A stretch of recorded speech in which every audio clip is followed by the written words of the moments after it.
Natural Television, Ankara, Turkey. Welcome to a news program with me, Sauda Muganga. Here are our news headlines.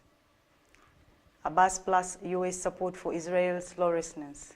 Speaking to African leaders on Sunday, Palestinian leader Mahmoud Abbas lashed out at the U.S. for encouraging Israel mistreatment for his people.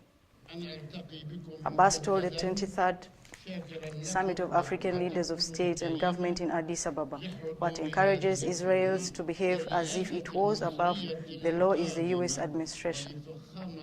Palestine has observer status with the African Union, blasting U.S. President Donald Trump's decision to move the U.S. Embassy from Tel Aviv to Jerusalem.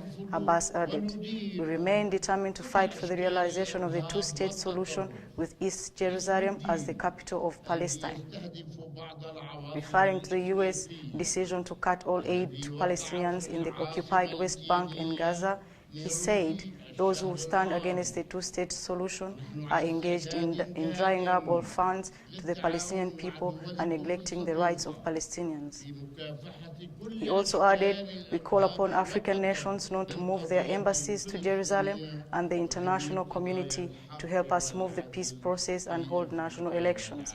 The African Union, as a Pan-African body, has expressed unanimous support for Palestinian cause."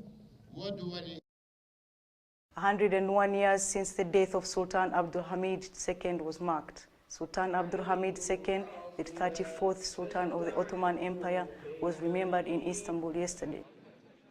101 years since he passed away. Abdul Hamid II, the son of Sultan Abdul Mejid, died at Istanbul Beylar Bey Palace on February 10, 1918. Abdul Hamid II was commemorated in the city's Cembeltaş district, where his gravesite is located, with the ceremony attended by many people, including Coşkun Yilmaz, Istanbul's provincial culture and tourism director, and the Sultan's grandson, Abdul Hamid Kayhan Osmanoglu. Verses from the Quran were read out near his gravesite as part of the commemoration, and participants prayed for the late Sultan. In a written statement, Parliament Speaker Binali Yildirim termed Abdul Hamid II as an honorable statesman who served for both people and state for 33 years. Abdul Hamid II also took important steps in education, opening primary schools, secondary and high schools, also schools of handicraft and military schools throughout the empire. Darülfünun, later known as the Istanbul University, was founded in 1900. He lived the life of an ordinary person, a generous man who could spend his own money when needed for state affairs as well as his people's benefits.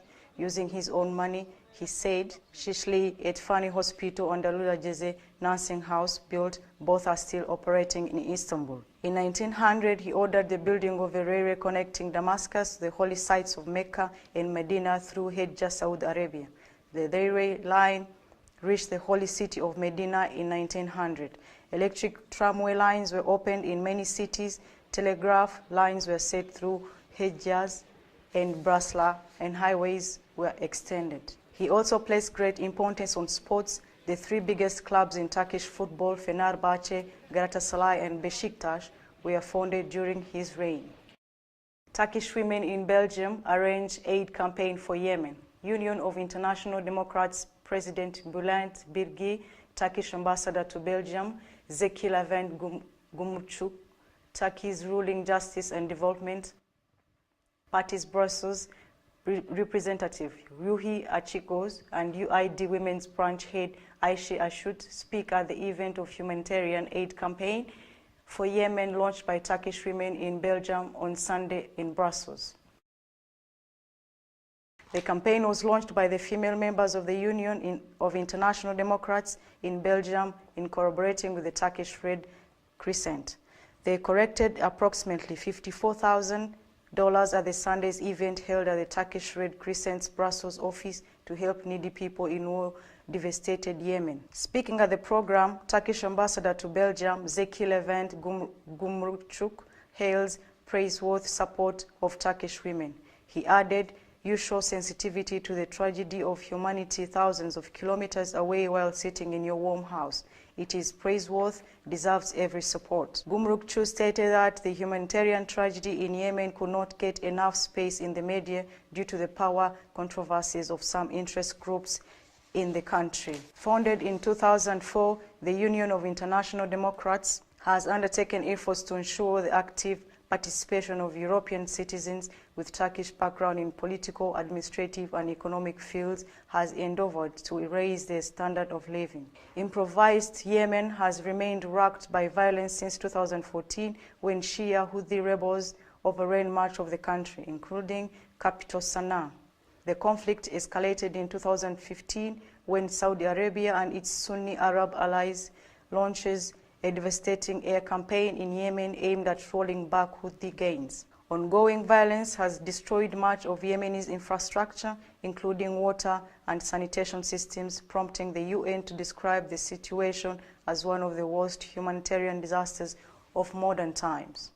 African Union head calls for international Libya summit. The chairman of the African Union Commission, Moussa Faki Mahamat, and Arab League Secretary General Ahmed Abdur Gate speak yesterday at the opening of the 23rd Summit of the African Heads of State and Government in Addis Ababa, Ethiopia. Moussa Faki Mahamat called for an international conference on Libya to chart the way forward for the troubled country. In spite of African efforts over the past several years, the conflict in Libya still lingers. African Union Commission Chairman told the opening of the 32nd Summit of the African Heads of State and Government in Addis Ababa. Speaking later, Arab League Secretary General Ahmed Abdur Gate corroborated the call for international solidarity on Libya. He said, "The Arab League sees the situation in Libya as a grave concern for Africa and Arab world," and added that we committed to bring peace and stability by supporting peaceful dialogues between all factions. He also said ready to support these endeavors. The chairman of the African Union also called for enhanced Arab-African relations, saying current ties fall below our expectations. He said he hopes to hold an Arab-African summit later this year.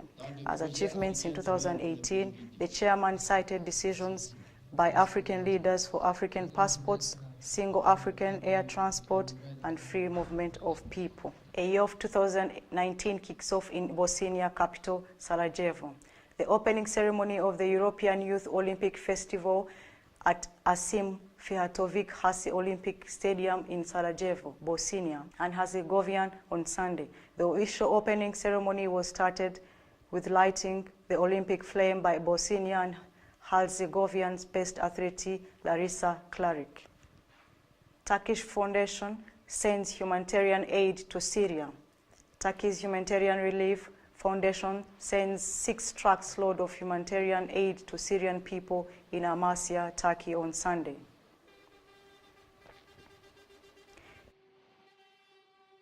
Turkey to convert historic artillery into Istanbul's biggest library.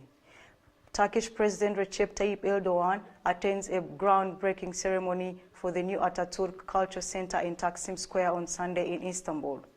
Erdogan said the library will be the largest in Turkey and is said to boast 6 million volumes. The historical barracks was built in the 1770s in the Eyüp district of Istanbul's European side. Thank you so much for watching. You can check our YouTube channel, Natural Television, or send us messages on WhatsApp number written on your screen. Sauda Muganga, Natural Television, Ankara.